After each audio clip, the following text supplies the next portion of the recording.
All right, protesters. Okay, we're going to talk about this now. Trigger warning, police brutality, trigger warning, racism, all that good stuff. Okay, 105 is where there is going to be body camera footage that is really violent. But protesters say police in Michigan have used excessive force in a caught-on video shooting.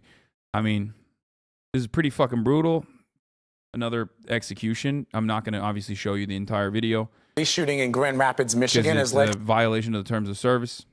To outrage in an investigation by state police. 26-year-old Patrick Lyoya was killed during a struggle after a traffic stop. He was shot in the back of the head as he was on the ground. Adriana Diaz has more. I'm stopping you. Do you have a license? What done? The fatal encounter between the unidentified officer and 26-year-old Patrick Lyoya. Why is the officer identified?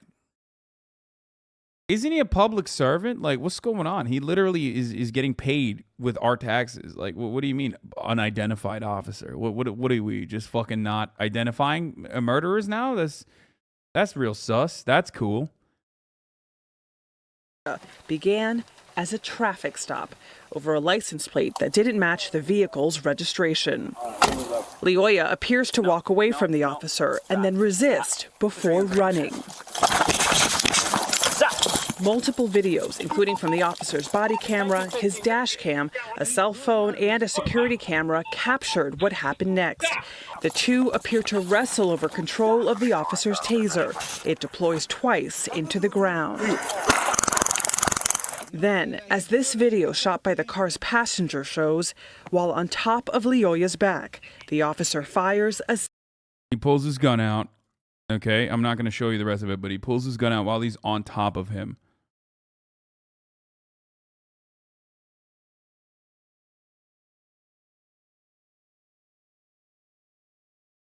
Single shot, striking Lyoya in the head. The Grand Rapids police chief released the video despite an ongoing investigation, saying the community needed to see what happened. So a taser is not per se a deadly weapon. The taser is what would be known as an intermediate weapon. Under Michigan law, an officer can use deadly force to prevent death or bodily harm. They're not identifying the officer, but the 7-year veteran is on paid administrative leave pending. Oh, sick, dude. Nice. I mean, dude, I love that. I love that. It's so cool. I love policing in this country. It's totally normal and definitely not broken fundamentally when, you know, another cop murders another person, like straight up just fucking murders them. And you know, you just put them on paid leave. Like, what the fuck is going on, dude? How? Why? What would, like, there's no other job where you, like, fuck up this hard that has bodily harm built into it when there shouldn't be, where you like I feel like doctors get fucking ripped apart harder than cops do for malpractice. It's wild.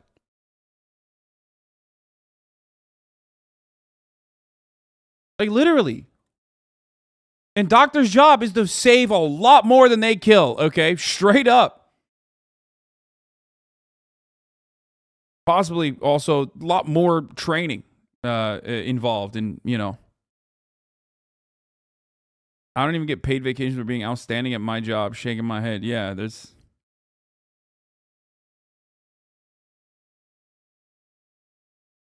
The investigation. After the video release, hundreds gathered to demand justice.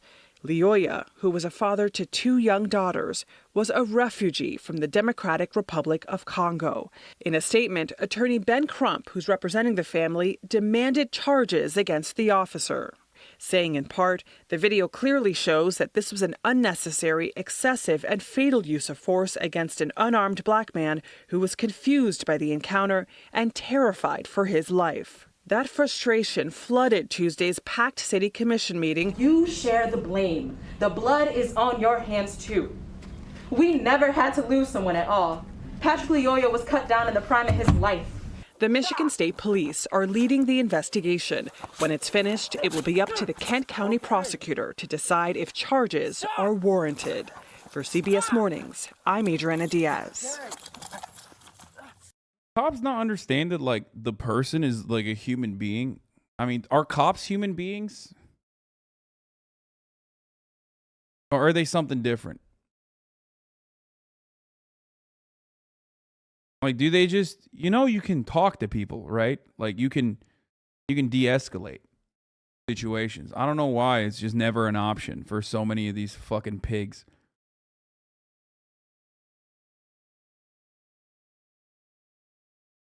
He tried to use his taser first, but doesn't he have pepper spray? Dude, what do you mean? Fuck the taser, fuck the pepper spray. This, dude, this. He should have used this. Do you know this? This is the most powerful tool you have. Is that how you deal with fucking problems in your daily life? It's wild. It's wild to assume like, oh, well, this is not going the way I intended it to, so I'm just going to fucking kill you now. Like, it's so crazy that no matter what, when we have this conversation in America, partially because of white supremacy, partially because of policing and its role, its fundamentally important role as an institution that safeguards capitalism, and our understanding of cops as a consequence of that being clouded by pro cop propaganda, and partially because of our draconian approach to crime and punishment, and our criminal justice understanding of criminal justice is like always centered around vindication rather than rehabilitation, that the automatic assumption is like, of course cops are going to escalate. Like, but, let's limit the escalation to a baton or a taser or a pepper spray. I mean, that's crazy. No, how about let's not do any of that? How about cops that are just beat cops, or cops that are fucking patrolling in their cars don't have AR-15s and like riot gear as their starting kit? You know what I mean? Maybe you should build up to that. Get a couple kills in before you can get a couple kill streaks before you can get those guns unlocked. It's crazy. But instead of kills, maybe you de-escalate successfully, solve a couple crimes maybe, and then you can fucking maybe have a sense of responsibility and a recognition that you are doing your fucking job. Motherfuckers run up on black people, dialed the fuck up to 11, horny as hell, and then get away with murdering people.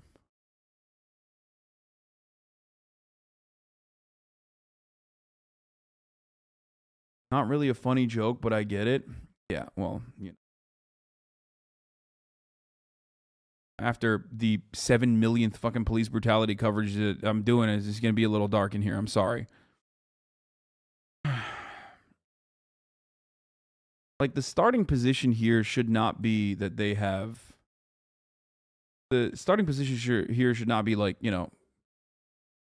why didn't he use other less than lethal, which can still be lethal, methods? Starting point should be like, why is he even being pulled over? If the pullover is justifiable, why did he so quickly and so immediately move to like physicality rather than trying to have a conversation? We often look at like European cops with, yakety sax playing in the background as they try to apprehend someone, you know what I mean? With like 6 cops, with one guy wielding a fucking machete, and they're trying to fucking hold this dude back like British cops, right? But that's good police work, man. That is significantly better police work than just rolling up on someone with a butter knife, rolling up on like an autistic black teenager with a butter knife in their hand, and then fucking shooting them immediately, gunning them down on the street. Like, that's how you're supposed to do policing.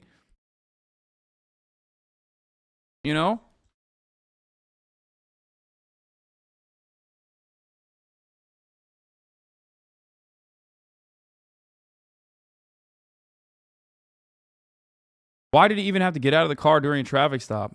I mean, he did. Does that warrant murder? It doesn't, is what I'm saying. Even if he fucking ran away, that doesn't warrant murder. You can use anecdotes and be like, well, one time a guy ran away and then they murdered someone and he ended up fucking murdering someone. But like, that's not how it works.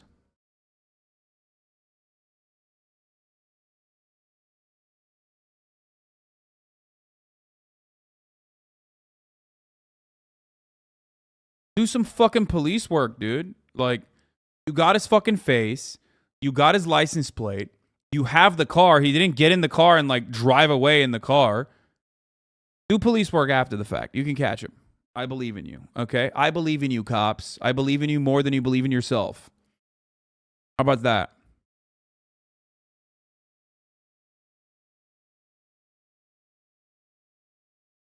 I don't know why so many people lost their minds over your brawl with cops' sake. Cops getting a busted nose is way better than just executing people in the street without trial. Yeah, 100%.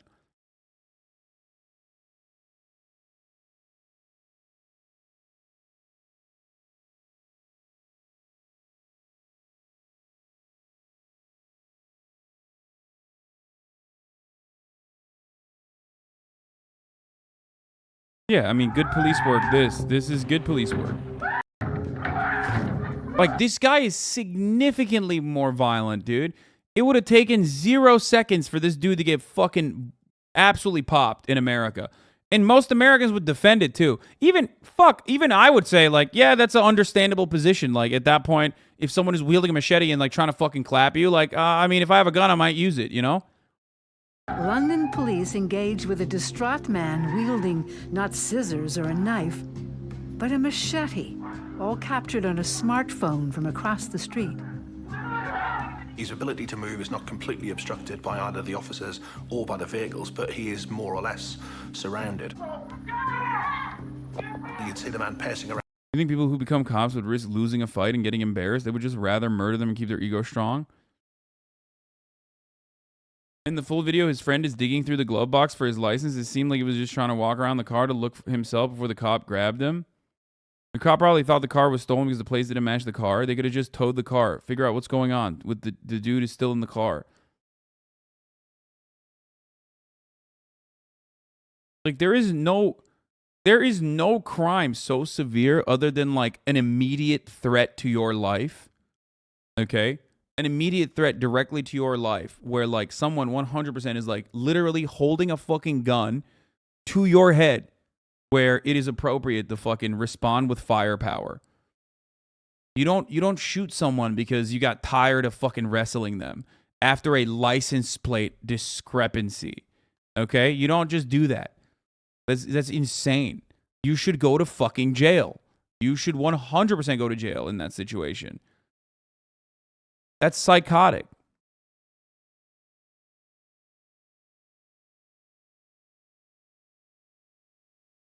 And of course, a big part of the reason why is because cops are trained to shoot first. They're trained to shoot first and ask questions later. They're trained to shoot first. Their life is more important than anything else. Their life is sacred. You got to shoot. You got to shoot all the time. Pigs abuse stop and searches and targets mainly black young men in the UK. Yeah, I'm not saying the UK police force is good. Around on the street are moving forwards and backwards, side to side, front and back, each of them trying to continue to verbally de-escalate the situation over a period of time. You could probably say they've contained him without restraining him. And they keep this situation going backwards and forwards for some minutes whilst other officers are bringing what we would call public order shields to the location and in a coordinated movement. And it's such a weird combo to have because, like, every time I talk about how uncomfortable I am around cops and shit, or my personal experiences being arrested, personal experiences with, like, cops and shit, like, chat shows how, you know, white they are. And I'm fucking white, and even I have had horrible experiences with cops. But for some reason, chat shows how, like, sheltered, privileged, white, and suburban they are whenever we have this convo because they're like, what do you mean you're uncomfortable around cops? Like, how the fuck are you not uncomfortable around cops?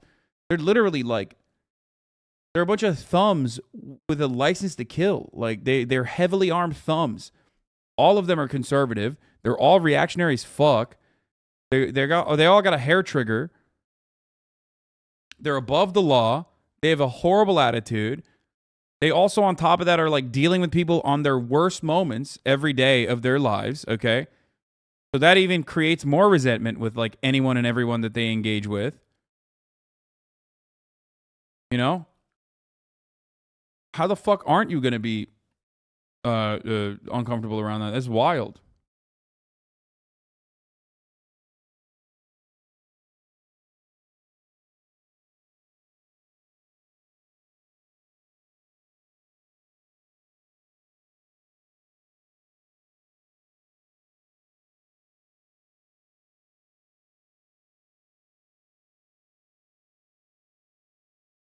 This dude literally fucking just don't break the law and you're fine. That's so not true. You're white, just don't break the law and you're fine. That's just not true. That's not true at all. Also, again, all the white supremacists who think like, well, you know, cops kill a lot of black people and that's fine because black people are scary. Guess what? They still kill more white people. There's more white people, okay? There's more white poor people out there than there are black poor people because there's just more white people out there, okay? So, trust me, proportionally speaking, yes.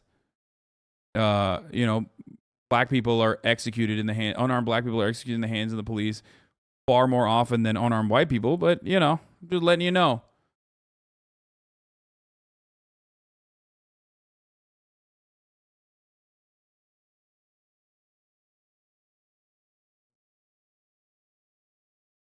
Your house was shown on the Austin show. Nice. It's fucking terrifying, man. You got to move your hands slowly and let them be visible because one of the dumbasses might freak out. Yeah.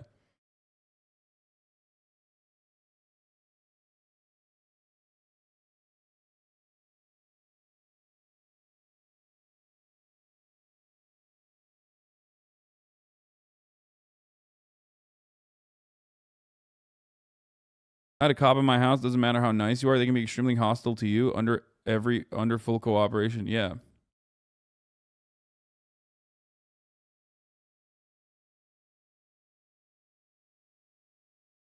I love you, but why permaban that guy for saying his opinion?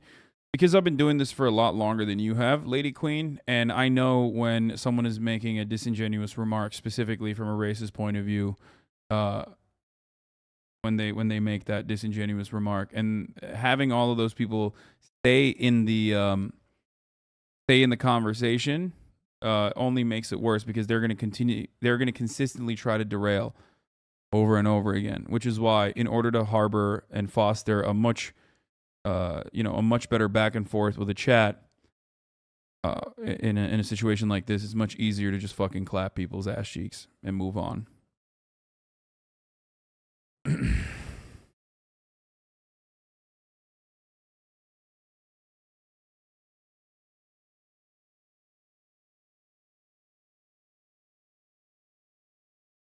White Hispanic apartment got raided because my roommate was throwing a party and complaint got called in. I was in my room. Police told me to come out immediately. I had guns aimed at my head and chest as I opened the door. Got slammed against the wall, cuffed for 2 hours, and grilled and shat on by a detective. Yeah.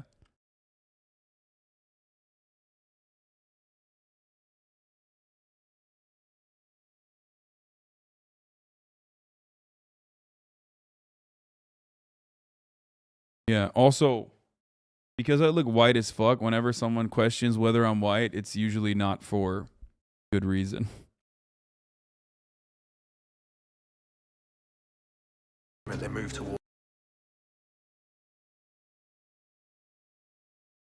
Yeah, for people saying like, oh, you know, they shouldn't break the law, look at Daniel Shaver's case.